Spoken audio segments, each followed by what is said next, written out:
Introducing the Current Affairs Workbook. It is an activity-driven learning comprising summaries, quick facts, MCQs, true-false statements, mains practice questions, and ethics case studies, consolidated into a comprehensive workbook. Dive into our monthly magazine summary, a concise overview capturing key insights, events, and trends of the month. Unlock the power of our Quick Facts block, your rapid reference toolkit with essential facts, figures, and critical statistics. Experience our dynamic activities like MCQs and true-false statements to subjective questions and ethics case studies that refine your analytical thinking and articulation skills. Track your progress with our dedicated self-evaluation page, your personal growth monitoring and improvement tool.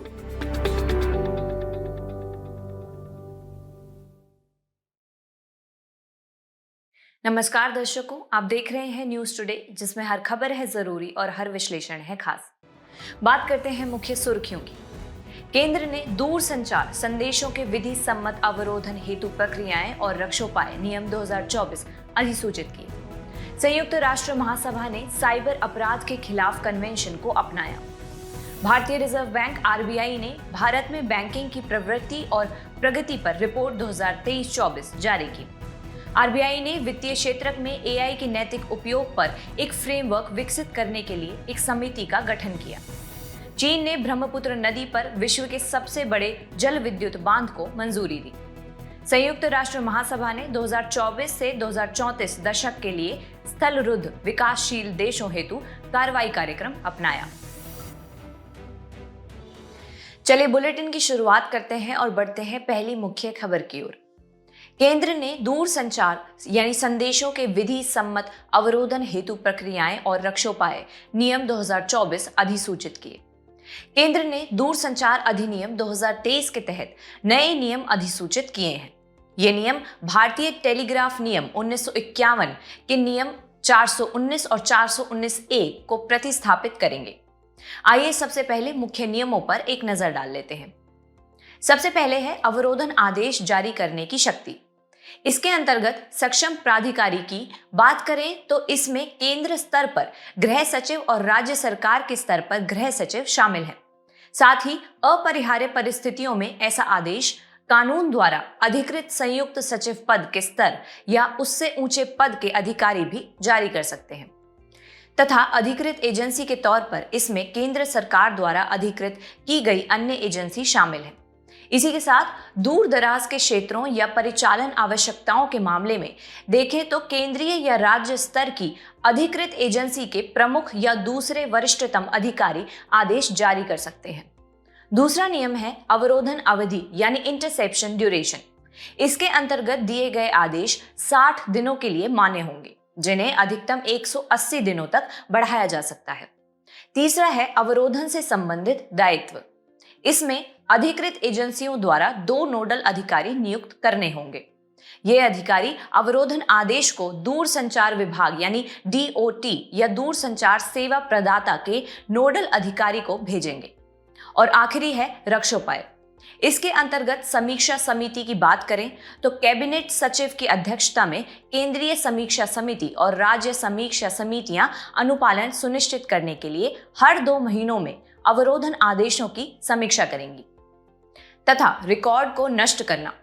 इसमें कार्यात्मक आवश्यकताओं या न्यायालय के निर्देशों के मामले के अलावा अवरोधन रिकॉर्ड को हर 6 माह में नष्ट कर दिया जाएगा।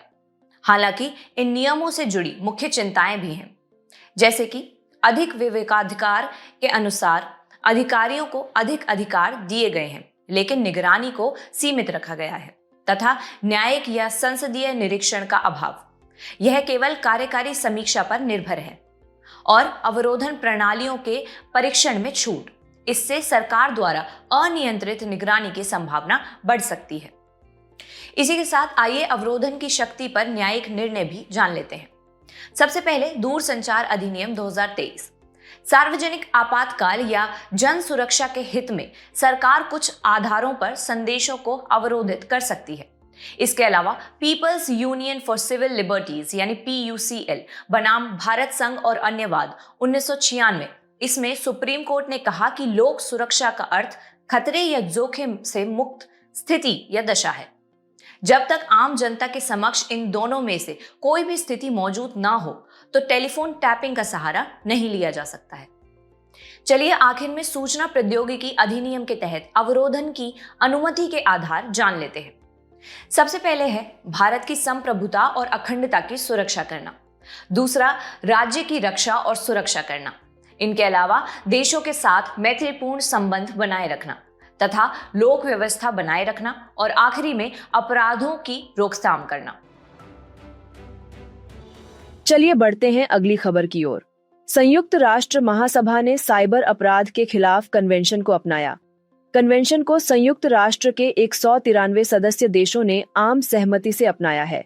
इसका उद्देश्य साइबर अपराध से निपटने और समाज को डिजिटल खतरों से बचाने के लिए अंतर्राष्ट्रीय सहयोग को मजबूत करना है। साइबर अपराध के खिलाफ कन्वेंशन को 2025 में हनोई, वियतनाम में हस्ताक्षर के लिए प्रस्तुत किया जाएगा। यह साइबर अपराध पर संयुक्त राष्ट्र का पहला कानूनी रूप से बाध्यकारी साधन है। यह कन्वेंशन 40 हस्ताक्षरकर्ता राष्ट्रों के अनुसमर्थन के 90 दिन बाद लागू हो जाएगा। आइए सबसे पहले कन्वेंशन के मुख्य प्रावधानों पर एक नजर डालते हैं। सबसे पहले है राष्ट्रीय कानून का निर्माण। इसमें सदस्य देशों को अपने लिए घरेलू कानून बनाने का प्रावधान किया गया है। इससे प्राधिकार के बिना सूचना और संचार प्रणालियों का उल्लंघन करना अवैध हो जाएगा। दूसरा प्रावधान है अंतर्राष्ट्रीय सहयोग स्थापित करना। यह सदस्य देशों को संप्रभु समानता, क्षेत्रीय अखंडता और अन्य देशों के आंतरिक मामलों में गैर हस्तक्षेप के सिद्धांतों का पालन करते हुए साइबर अपराधों की जांच, साक्ष्य साझा करने तथा अभियोजन में सहयोग करने के लिए प्रोत्साहित करता है। आपको बता दें कि यह उचित सुरक्षा उपायों के तहत पर्सनल डेटा के हस्तांतरण की सुविधा के लिए देशों को द्विपक्षीय या बहुपक्षीय व्यवस्था स्थापित करने के लिए भी प्रोत्साहित करता है। इनके अलावा यह कन्वेंशन बाल संरक्षण से संबंधित प्रावधान भी करती है। इसमें देशों से बाल यौन शोषण सामग्री के उत्पादन, बिक्री, वितरण व प्रसारण को अवैध घोषित करने की मांग की गई है। साथ ही यह कन्वेंशन मानवाधिकार संबंधी प्रावधान भी करती है। इसके अंतर्गत पक्षकार राष्ट्र यह सुनिश्चित करेंगे कि कन्वेंशन के तहत उनके दायित्वों का कार्यान्वयन अंतर्राष्ट्रीय मानवाधिकार कानून के अनुरूप हो। इस कन्वेंशन के महत्व की बात करें तो यह अंतर्राष्ट्रीय सहयोग को बढ़ावा देकर साइबर अपराध के खिलाफ समाज की रक्षा के लिए एक वैश्विक आपराधिक न्याय नीति स्थापित करेगा। साथ ही यह कन्वेंशन विकासशील देशों को उनकी संप्रभु क्षमताओं का सम्मान करते हुए बढ़ती परिष्कृत साइबर चुनौतियों से निपटने के लिए सशक्त बनाने की दिशा में एक महत्वपूर्ण कदम है। चलिए बढ़ते हैं अगली खबर की ओर। भारतीय रिजर्व बैंक आरबीआई ने भारत में बैंकिंग की प्रवृत्ति और प्रगति पर रिपोर्ट 2023-24 जारी की। आरबीआई ने बैंकिंग विनियमन अधिनियम 1949 के तहत अपनी यह वार्षिक रिपोर्ट जारी की है। इस रिपोर्ट में वित्त वर्ष 2023-24 में बैंकिंग क्षेत्र के प्रदर्शन को रेखांकित किया गया है। आइए रिपोर्ट के मुख्य बिंदुओं पर एक नजर डालते हैं। सबसे पहले है अनुसूचित वाणिज्यिक बैंकों यानी एससीबीज की स्थिति के बारे में जान लेते हैं। इसके अंतर्गत ऋण वितरण में वृद्धि और लाभप्रदता बढ़ी है। अनुसूचित वाणिज्यिक बैंकों ने लगातार छठे वर्ष बेहतर लाभ अर्जित किया है तथा परिसंपत्ति गुणवत्ता में सुधार हुआ है। सितंबर 2024 में सकल गैर निष्पादित परिसंपत्ति यानी जीएनपीएस घटकर 2.5% रह गई थी। यह पिछले 13 वर्षों में सबसे कम एनपीए स्तर है। इनके अलावा पूंजी प्रतिधारण में सुधार हुआ है। सितंबर 2024 में जोखिम भारित आस्तियों की तुलना में पूंजी अनुपात यानी CRAR 16.8% था। यह विनियामक आवश्यकताओं के अनुरूप है। आपको बता दें कि आरबीआई ने बैंकों के लिए न्यूनतम 9% का पूंजी पर्याप्तता अनुपात यानी CAR बनाए रखना अनिवार्य किया हुआ है। हालांकि BASEL 3 मानदंडों में न्यूनतम 8% का CRAR ही बनाए रखना आवश्यक किया गया है। आपकी जानकारी के लिए बता दें कि CRAR को पूंजी पर्याप्तता अनुपात भी कहा जाता है। यह किसी बैंक के जोखिम वाले ऋण की तुलना में उसके पास उपलब्ध पूंजी या नेटवर्थ का अनुपात है। दूसरा, शहरी सहकारी बैंकों यानी UCBs की स्थिति को भी जान लेते हैं। इसकी संयुक्त बैलेंस शीट का विस्तार हुआ है। साथ ही लगातार तीसरे वर्ष इनकी परिसंपत्तियों की गुणवत्ता में भी सुधार हुआ है। तीसरा है गैर बैंकिंग वित्तीय कंपनियां यानी NBFC। इनके ऋण वितरण में 2.5 अंक की वृद्धि दर्ज की गई है। सितंबर 2024 तक इनका सकल गैर निष्पादित परिसंपत्ति GNPAs अनुपात कम होकर 3.4% रह गया है। इनके अलावा तकनीकी प्रगति को देखें तो बैंकों ने यूनिफाइड लैंडिंग इंटरफेस ULI और open credit enablement network OCEN जैसे नए प्लेटफॉर्म्स अपनाए हैं। इनका उद्देश्य अधिक लघु व्यवसायों और व्यक्तियों को ऋण देना है। और आखिर में वित्तीय समावेशन की स्थिति को भी जान लेते हैं। आगामी राष्ट्रीय वित्तीय समावेशन रणनीति यानी NSFI 2025-30 नई चुनौतियों का समाधान करते हुए वित्तीय समावेशन को मजबूत करेगी। इसी के साथ अब रिपोर्ट में रेखांकित मुख्य चिंताएं भी देख लेते हैं। रिपोर्ट में बैंकिंग में बढ़ती धोखाधड़ी के बारे में चिंता व्यक्त की गई है। आपको बता दें कि अप्रैल से सितंबर 2024 के दौरान कुल 21,367 करोड़ रुपए मूल्य की धोखाधड़ी के मामले दर्ज किए गए हैं। यह पिछले वर्ष की समान अवधि की 2,623 करोड़ रुपए की धोखाधड़ी से बहुत अधिक है। वहीं बैंकिंग में बढ़ती धोखाधड़ी से बैंकों की प्रतिष्ठा, संचालन और वित्तीय स्थिरता के समक्ष खतरा उत्पन्न हुआ है।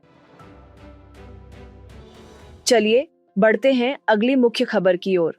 RBI ने वित्तीय क्षेत्र में आर्टिफिशियल इंटेलिजेंस यानी AI के नैतिक उपयोग पर फ्रेमवर्क विकसित करने के लिए एक समिति का गठन किया है।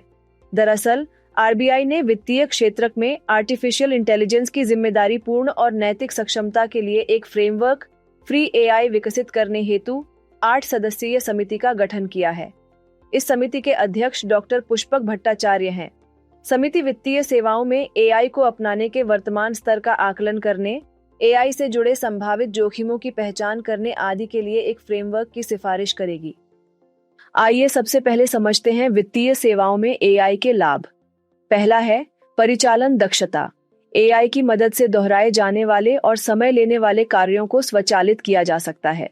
इससे वित्तीय संस्थान बड़ी मात्रा में डेटा को तेजी से और सटीक रूप से प्रोसेसिंग कर सकते हैं। उदाहरण के लिए ऋण आवेदन की प्रक्रिया।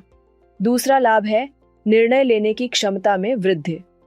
AI डेटा का विश्लेषण करके बाजार के रुझानों और संभावित जोखिमों का पूर्वानुमान लगा सकता है। इससे अधिक परिष्कृत वित्तीय निर्णय लेने में मदद मिलती है। उदाहरण के लिए एल्गोरिदम ट्रेडिंग। अगला है ग्राहक संबंध। कई वित्तीय संस्थान 24/7 AI संचालित चैटबॉट और वर्चुअल असिस्टेंट को लागू करके ग्राहक इंटरेक्शन को बेहतर बनाने के लिए AI का लाभ उठा रहे हैं। अन्य लाभ देखें तो बेहतर जोखिम प्रबंधन। धोखाधड़ी का पता लगाने की पारंपरिक प्रतिक्रियाशील पद्धति के विपरीत धोखाधड़ी होने से पहले उसे रोकने के लिए AI का उपयोग किया जाता है। लाभ के साथ इससे जुड़ी चिंताएं भी समझ लेते हैं। पहला है अंतर्निहित पूर्वाग्रह। AI मॉडल उन डेटा सेट्स पर आधारित होते हैं जिनसे उन्हें प्रशिक्षित किया गया है। यदि इन डेटा सेट्स में पूर्वाग्रहपूर्ण या भेदभावपूर्ण पैटर्न हैं, तो AI इन पूर्वाग्रहों को पुनः उत्पन्न कर सकता है या बढ़ा सकता है, जिससे वित्तीय अपवर्जन हो सकता है। साथ में डेटा गोपनीयता और सुरक्षा से संबंधित भी चिंता है, क्योंकि व्यक्तिगत डेटा सुरक्षा संबंधी नियमों का उल्लंघन हो सकता है। अन्य चिंताओं में असंगत AI प्रतिक्रियाएं, साइबर हमलों का जोखिम बढ़ना आदि शामिल हैं। चलिए बढ़ते हैं अगली खबर की ओर। चीन ने ब्रह्मपुत्र नदी पर विश्व के सबसे बड़े जल विद्युत बांध को मंजूरी दी। चीन ने तिब्बत के मेडोग क्षेत्र में विश्व के सबसे बड़े बांध और दुनिया की सबसे बड़ी अवसंरचना परियोजना के निर्माण को मंजूरी दी है। इस बांध की विद्युत उत्पादन क्षमता चीन के थ्री गॉर्जस बांध से 3 गुना अधिक है। थ्री गॉर्जस बांध वर्तमान में दुनिया का सबसे बड़ा बांध है। यह मध्य चीन में स्थित है। चलिए सबसे पहले परियोजना के बारे में जानते हैं। इसकी अवस्थिति की बात करें तो इस बांध का निर्माण यार्लुंग सांगपो नदी के निचले अपवाह में हिमालय पर्वत श्रेणी में एक विशाल घाटी में किया जाना है। इस स्थान पर यह नदी यू टर्न लेते हुए आगे अरुणाचल प्रदेश में प्रवेश करती है। गौरतलब है कि ब्रह्मपुत्र नदी को ही तिब्बती भाषा में यार्लुंग सांगपो कहा जाता है। वहीं इस परियोजना का घोषित उद्देश्य जाने तो चीन के अनुसार इस परियोजना के उद्देश्य चीन के कार्बन न्यूट्रल लक्ष्यों को प्राप्त करने में मदद करना, उद्योगों को बढ़ावा देना और तिब्बत में रोजगार के अवसर पैदा करना है। चलिए अब बांध निर्माण से जुड़ी चिंताओं के बारे में भी जान लेते हैं। सबसे पहले है इंजीनियरिंग संबंधी चुनौतियां। तिब्बती पठार पर अक्सर भूकंप आते रहते हैं क्योंकि यह टेक्टोनिक प्लेटों के ऊपर स्थित है। गौरतलब है कि तिब्बती पठार को विश्व की छत भी कहा जाता है।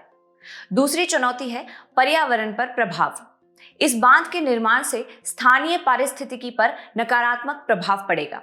इसके अलावा इस नदी का आगे का जल प्रवाह भी प्रभावित होगा और इसके मार्ग में बदलाव हो सकते हैं। इससे कृषि और जैव विविधता को नुकसान पहुंचेगा। इसके अलावा भू राजनीतिक जोखिम भी एक चुनौती बना हुआ है। भारत और बांग्लादेश को डर है कि चीन इस बांध के जरिए ब्रह्मपुत्र नदी के जल का अपने भू राजनीतिक हितों को साधने के लिए इस्तेमाल कर सकता है। आपको बता दें कि चीन क्षेत्रीय संघर्षों के दौरान अतिरिक्त जल छोड़ सकता है। इससे भारत और बांग्लादेश में बाढ़ आ सकती है। आइए खबर के अंत में नदी जल से जुड़ी चिंताओं को दूर करने के लिए किए गए उपाय भी जान लेते हैं। ज्ञातव्य है कि चीन और भारत ने दोनों देशों में बहने वाली यानी सीमा पार नदियों के अपवाह से जुड़ी चिंताओं को हल करने के लिए 2006 में विशेषज्ञ स्तरीय तंत्र यानी ELM की स्थापना की थी। इस व्यवस्था के तहत चीन बाढ़ के मौसम के दौरान भारत को ब्रह्मपुत्र और सतलुज नदियों पर हाइड्रोलॉजिकल यानी जल के प्रवाह से संबंधित डेटा प्रदान करता है। आपको बता दें कि भारत भी अरुणाचल प्रदेश में ब्रह्मपुत्र नदी पर जल विद्युत बांध बना रहा है। चलिए रुक करते हैं अगली खबर का। संयुक्त राष्ट्र महासभा ने 2024 से 2034 तक के लिए स्थलरुद्ध विकासशील देशों हेतु कार्रवाई कार्यक्रम अपनाया। यह कार्यक्रम वियना कार्रवाई कार्यक्रम 2014 से 2024 और अलमाटी कार्रवाई कार्यक्रम 2003 पर आधारित है। इन दोनों कार्यक्रमों ने स्थलरुद्ध विकासशील देशों यानी लैंडलॉक्ड डेवलपिंग कंट्रीज के सामने आने वाली चुनौतियों के समाधान के लिए एक आधार के रूप में काम किया है। चलिए सबसे पहले 2024 से 2034 दशक के लिए कार्रवाई कार्यक्रम के मुख्य लक्ष्यों पर एक नजर डाल लेते हैं। इसका पहला लक्ष्य है 2034 तक सभी क्षेत्रकों में श्रम उत्पादकता और रोजगार के अवसरों को 50% तक बढ़ाना और विशेष आर्थिक क्षेत्र, औद्योगिक पार्क आदि विकसित करने के लिए सहायता प्रदान करना। इसका दूसरा लक्ष्य है 2034 तक मनमानी और अनुचित गैर प्रशुल्क बाधाओं को कम या समाप्त करना और लैंडलॉक्ड डेवलपिंग कंट्रीज के वैश्विक व्यापारिक निर्यात को दोगुना करते हुए सभी लैंडलॉक्ड डेवलपिंग कंट्रीज में व्यापार सुविधा पर WTO समझौते का प्रभावी कार्यान्वयन सुनिश्चित करना। और आखिर लक्ष्य है आपदा जोखिम न्यूनीकरण 2015 से 2030 के लिए सेंडाई फ्रेमवर्क का पूर्ण कार्यान्वयन करके इन देशों में आपदा जोखिम को कम करना। इसी के साथ आइए स्थलरुद्ध विकासशील देशों के बारे में बात करते हैं। स्थलरुद्ध देश वे देश होते हैं जिनकी समुद्र तक सीधी पहुंच नहीं है, यानी जिनका कोई समुद्र तट नहीं होता। विश्व में ऐसे कुल 32 देश हैं। इनकी कुल जनसंख्या लगभग 570 मिलियन है तथा लिechtenstein और उज्बेकिस्तान दोहरे स्थलरुद्ध यानी अन्य स्थलरुद्ध देशों से घिरे हुए देश हैं। इन देशों के समक्ष विभिन्न चुनौतियां भी विद्यमान हैं, जैसे व्यापार में बाधाएं। ये देश व्यापार के लिए पारगमन देशों पर निर्भर हैं। इससे व्यापार लागत अधिक होती है, लॉजिस्टिक्स संबंधी देरी होती है और वैश्विक बाजारों में उनकी प्रतिस्पर्धात्मकता कम हो जाती है। इसके अलावा धीमी आर्थिक समृद्धि भी एक बड़ी चुनौती है। सीमित व्यापार और निर्यात अवसर, कम प्रत्यक्ष विदेशी निवेश यानी FDI आदि इसके लिए जिम्मेदार हैं। वहीं 2022 तक के आंकड़ों के अनुसार इन देशों का वैश्विक व्यापारिक निर्यात कुल वैश्विक निर्यात का केवल 1.1% रहा है। आपको बता दें कि 2024 से 2034 दशक के लिए कार्रवाई कार्यक्रम ने 5 प्राथमिकताओं की पहचान की गई है, जिनके अंतर्गत अलग अलग लक्ष्य निर्धारित किए गए हैं। ये हैं परिवहन कनेक्टिविटी में सुधार, क्षेत्रीय व्यापार एकीकरण को बढ़ाना, नवाचार और संरचनात्मक परिवर्तन के माध्यम से सतत आर्थिक समृद्धि को बढ़ावा देना, जलवायु लचीलेपन का निर्माण करना और आखिर में प्रभावी कार्यान्वयन रणनीतियां सुनिश्चित करना। चलिए बढ़ते हैं हमारे खास सेगमेंट सुर्खियों में रहे स्थल की तरफ। आज हम बात करेंगे ग्रीनलैंड की, जिसकी राजधानी है नुअक। हाल ही में अमेरिका के नवनिर्वाचित राष्ट्रपति डोनाल्ड ट्रंप ने डेनमार्क से ग्रीनलैंड खरीदने की इच्छा व्यक्त की है। ग्रीनलैंड की भौगोलिक अवस्थिति की बात करें तो यह उत्तरी अटलांटिक महासागर में अवस्थित विश्व का सबसे बड़ा द्वीप है।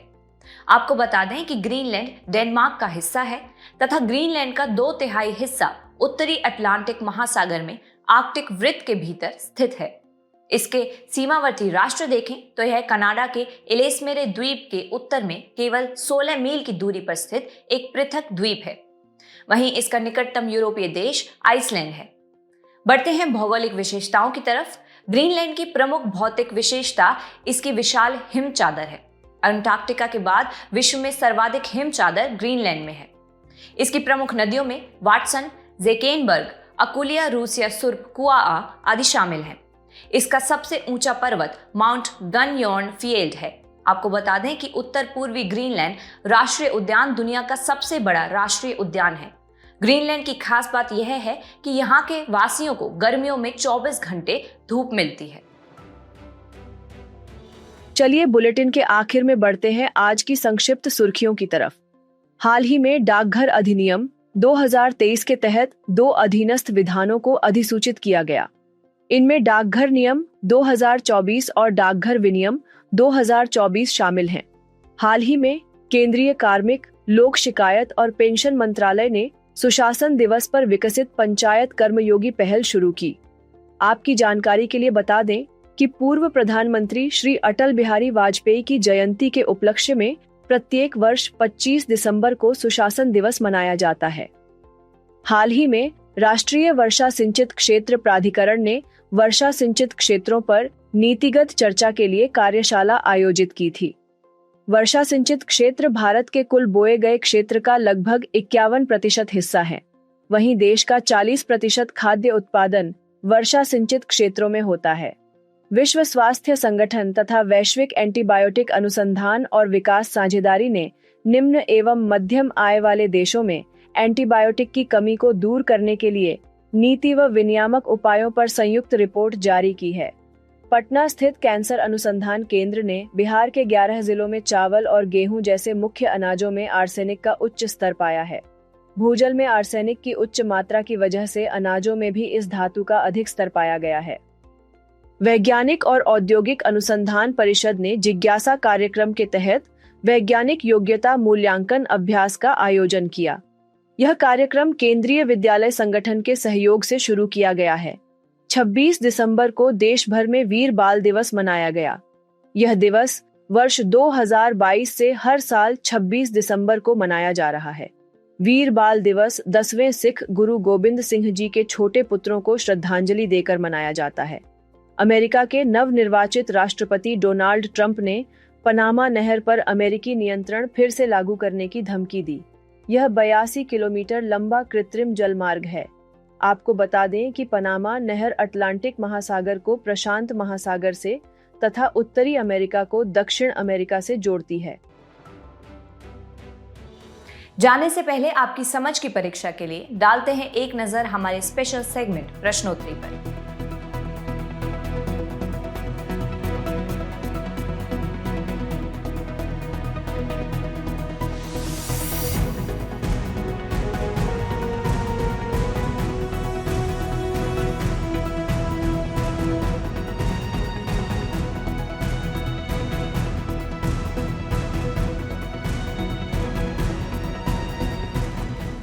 हमसे जुड़ने के लिए आपका धन्यवाद। उम्मीद है न्यूज टुडे का यह बुलेटिन आपको पसंद आया होगा। न्यूज टुडे की पीडीएफ को डाउनलोड करने के लिए और आज की क्विज के उत्तर के लिए डिस्क्रिप्शन में दिए गए लिंक्स पर क्लिक कीजिए।